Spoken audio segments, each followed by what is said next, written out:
রমজান মাস রহমত, মাগফিরাত ও নাজাতের মাস।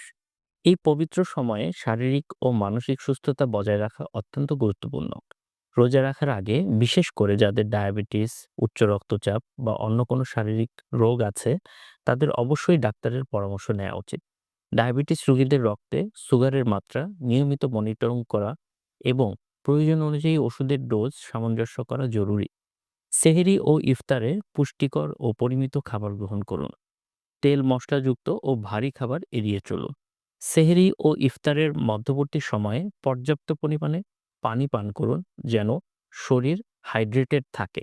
এছাড়াও নিয়মিত হালকা ব্যায়াম, পর্যাপ্ত বিশ্রাম নেওয়া খুবই জরুরি।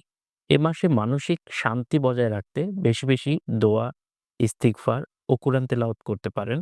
রমজানের প্রতিটি মুহূর্তকে ইবাদত ও আত্মশুদ্ধির মাধ্যমে কাজে লাগান। সুস্থ থাকুন, সচেতন থাকুন এবং এই মহিমান্বিত মাসের বরকত লাভ করুন।